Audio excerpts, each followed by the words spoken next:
बुंगोन जिहेतु जोंहा सावरायनो ओंखारबोखाबाय अब्ला सावरायनायावनो थाथों आरो सावरायनायखौनो जों गासै एनएलएफबिनि केडार्स जानानै जों बयबो बिबख'नि जानानै जों सापर्ट दङ आरो जों गासैबो बिबख'जोंनो जों थाबाय थागोन होननानै मिजिंथियो आरो थाबाय थागोन। दासिमाव बिथांखौ एक्सपेल खालामनाय जाबाय मा बुङो? बिथांमोना काउन्सिलखौ गासै काउन्सिलनिया ज' जायाबासिनो खावसे काउन्सिल लानानै माने बिथां बिबख' सारखौ एक्सपेल हिसाबै मैया प्रेस रिलिजाव फोसावदों। बेयाव आरो बहुद इलिगेल माने बाथ्रा लिरदेरना होदों। बेयाव जों बहुद दुखु मोनदों केडार्स हिसाबै आरो बिबख' हिसाबैल' नङा जोंहा काउन्सिलनि 6-7 जना जोंजों सापर्ट दं आरो बिबख' सारजों सापर्ट दं आरो जोंबो बेयावनो सापर्ट दं। अदालगुरि हिसाबै जोंहा एनएलएफबि केडार हिसाबै 43 जोंहा मेम्बार्स बिबख' सारजों सापर्ट जाबाय आरो लोगोसेनो क'क्राझारनि थाबाय, चिरांनि थाबाय, बाक्सानि थाबाय। अब्ला एनएलएफबियाव इसेबां मेजरिटि गैखाया जेला अब्ला जों 85%आ जोंहा बिबख' सारजोंनो सापर्ट दं हिसाबै जों बहुद माने सावरायनाया मोजां जालांगोन होननानै आं मिजिंथिबाय।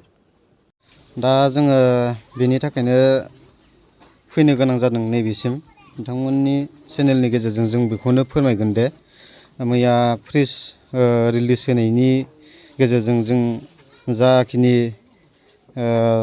मोनथिदों ओमफ्राय बेखौ जोङो दिनै फैनानै मोनथिफैबाय आरो गावनियावनो जों सोंनानैबो मोनथिबाय आरो लोगोसे काउन्सिलनि मेम्बार बिथांमोनावबो जों सोंनानै गमामायैनो मोनथिबाय।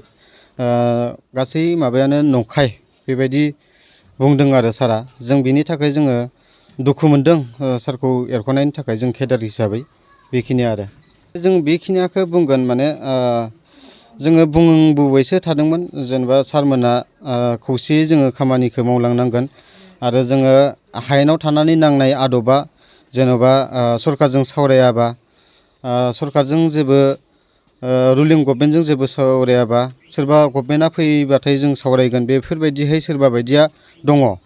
खिन्थु बेबायदिहाय जों जुदि आफादा बेफोरबायदि थाबाय थायोबा जोङो रायजो राजाखौ थगायनानैल' दोननाय बायदि जाहैगोन।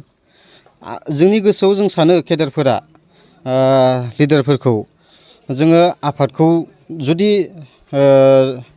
सरकारजों सावरायनानै जोङो माबा मोनसे फिथाइ थायहोनोबा जोङो माहारियारि आफादफोरजों सावरायनांगोन सोरबा जोंनि बर' हारिनि गिदिर गिदिर इन्टेलेक्सुयेलफोरजों सावरायनांगोन जेनेबा मा मावजानो लुगैमारदों आफादखौ नांमारगौना नांमारा ओमफ्राय जुदि जोंनि बर' हारियाव जुदि माबा मोनसे मोननांगौबा बेखौ जोङो माखासे मा होनो सोरबा आफादजोंबाबो नांनांगोन बा धरना होबाबो होनांगोन माबा मोनसे मोननो थाखाय बेफोरबायदि जेनेबा खालामनांखागौ हिसाबै जोंनि आफादखौ जेनेबा नांगौबा जोङो रायजो राजाखौ सोंनो नांगोन आरो नांगौबा जोङो सरकारजों सारमोना सावरायनो थांथों बेखौ एसे दावगालांजानोसो जों लुगैदोंमोन आरो सारमोनखौ दिनै खिन्थु नंखाय ओरैनो एलिगेसन लाबोनानै सारखौ आफादनिफ्राय बोख्लायनायखौ जों जोबोद दुखु मोननाय फोरमायदों आरो माने आफादनिफ्राय बिदि। नोंथाङा सानाय सुनाय बेरामनि जेंनायाव दं नामा? जुदि नोंथाङा देहायाव सानाय सुनायजों भुगिनांगासिनो अब्ला नोंथांनि थाखाय गोजोनथाव खौरां। नोंथांनि थाखाय दं एसआइ निउर' थेरापि सेन्टार। बे थेरापि सेन्टाराव नोंथाङा गोरलैयैनो सानाय सुनाय बेरामखौ फाहामथाय लानो हागोन। ট্ৰিটমেণ্ট পাইছোঁ লগে লগে মোৰ মানে শৰীৰটো মানে একদম ফ্ৰী হৈ গৈছে। খোজ কঢ়াত খুব অসুবিধা আছিলে চাইডটো মোৰ একেবাৰে মানে বহুত বেয়া আছিলে মানে খোজকাঢ়িব মানে ভালকৈ পোৱা নাছিলোঁ। ইয়াত মোটামুটি 3 দিন আহিয়ে মই ভালকৈ খোজকাঢ়িব পৰা হৈছোঁ। सिं सानाय, आफादावरि सानाय, मोदोम जरा सानाय, आइजोफोरनि जेंना, खर' सानाय बायदि बायदि बेरामखौ बे सेन्टाराव फाहामनाय जायो। एसआइ निउर' थेरापि सेन्टारा चिरांनि बेंटल सापागुरियाव दं। बे सेन्टाराव थानानैबो फाहामथाय लानो हानायनि सुबिदा दं। जुदि नोंथाङाबो फाहामथाय लानो लुबैदोंब्ला नैबे मबाइल नम्बर 7620160459 नङाब्ला 94769777 956 आव थोंजोङै जगाजग खालामनो हागोन।